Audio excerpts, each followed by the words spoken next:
PGA professionals all night, helping with all aspects of your game and helping you shoot your lowest scores. And we're going to start with the 2011 PGA Professional National Champion, David Hutsell.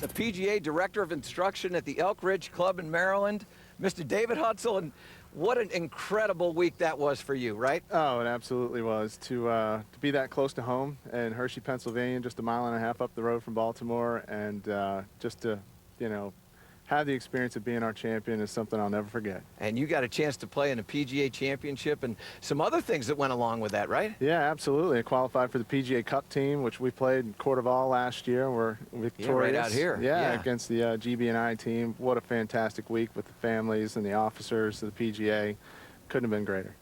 All right, so when you come down the stretch in something like that, or you're playing in a playoff, it's got to be some nervous energy for you. And I know that there's a lot of people back home that are standing on that first tee, that have the first tee jitters or whatever, and they want to know how to get over that. Help them out. Well, trust me, I get them too. I think no one's immune to it. It's going to happen, and we just got to find a way to get through it. Take a deep breath, and just stick to your game plan. Stick with your go-to shot. I tend to hit a little bit of a cut, and I just try to stick to that, and usually it works out. Do you have like a routine or something like that you rely on? Absolutely. I mean, I pick my target out, and even on the tee, I'll use the logo on the ball to help me with my alignment before I hit the shot. So I line it up. Okay, so show us how you do that. Perfect, I mean, perfect. We're going to let you hit a ball on national TV right here, get a little nervous energy in front of me. What was that like, too, by the way? I mean, had you played in front of television cameras before? A couple times. I was in a playoff a few years back at Sun River at the PNC, and I don't know if you ever get used to it, but you try to each time, calm the nerves and just keep working at it. Okay, so you set the logo of the ball up? Yeah, so I've set the logo of the ball up, and I'm going to aim it out here at the white flag. And basically what I'm going to do is find my target line here behind the ball, walk in from the side. I'm going to line my club face up first so that I know it's square to my target line. It helps me place my feet, get in a square setup with my feet, hips, knees, shoulders all parallel to the target. And once I get set, I trust it, and I just don't waver from it. And I look at that target after I place the feet and the club down, take one good last look at the target, stick to it, and just try to hold my finish. There's my little cut. All right, so speaking of a little bit of a cut, and you just hit a little cut there, most people that are playing, they struggle with that slice. That's probably one of the biggest challenges that we face as teachers, and certainly as the director of instruction. You probably see more of that than most. I've seen a few. So let's fix the slice right here. Come on. All right, you got it. Well, when I'm working with my students, what I find most of the time, it usually comes back to their setup. Most players, righties are aimed to the right, lefties are aimed to the left. So, I'll lay a club down, a alignment stick, do something to help them get lined up to their target. So there's an alignment stick for you. Right. So once we establish a target, I'll put one down here for their feet. And when their shoulders and knees and hips and everything start getting aimed to the right, they can still see the target there, okay? So it's easy to turn their head and just make an effort to swing the club in that direction. So we've got the over-the-top move happening. Ball starts left, works back to the right.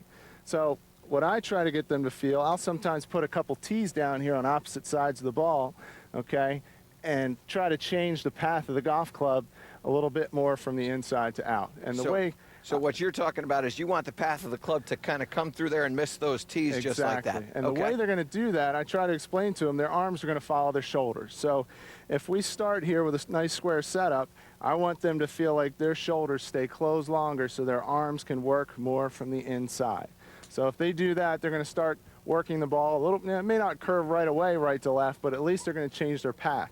Because typically, when they've got that over-the-top move going and it's starting left, they're not going to release the golf club. Right. So the more they swing left, the more they're going to hold on to it. So they're going to hit a few shots to the right, but eventually they can start to release the club and see the ball turn over a little bit. So you work on making sure you get the path changed first, and then you're going to let that club face close by letting the release. So show us what that one would look like. So I would have them take a couple rehearsal swings, trying to feel their shoulders stay closed a little longer, and they're going to feel like the club is pointed to the right of the target on the downswing.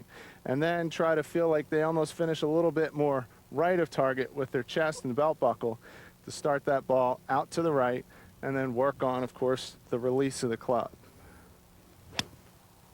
Okay. And then that goes out there, has a nice little draw to it. All right, so all night, we're going to ask our talented professionals for their favorite tips. You at home, you might want to get a pen and a piece of paper out here and write this down. David, your favorite instructional tip? Well, one of the best ones I've ever heard is to use your shadow. You know, we don't all have video cameras with us when we come out and practice or play golf. So I always turn my back to the sun, and I'll put maybe a ball or a tee or something down here on the ground, and I'll put it right at the top of my head, and I'll work on my golf swing, maintaining my posture and maintaining the flex of my knees and hips, and watch my head stay in place as I make my rehearsal swings. And if you can keep that in place, it tells me that the lower body's staying more stable, and you're going to start making much more solid contact. So by using the shadow here, what you're doing is you're helping yourself, and this is something you can do out on the golf course as well. Absolutely. Hopefully when there's a sunny day, you find that shadow, right? Absolutely. Well, my friend, thank you so much. My I pleasure. appreciate you coming in and sharing some of your insight with us. Thank you. And continued good fortune to you. Thank you, Michael. All right. So much more for you tonight on the show.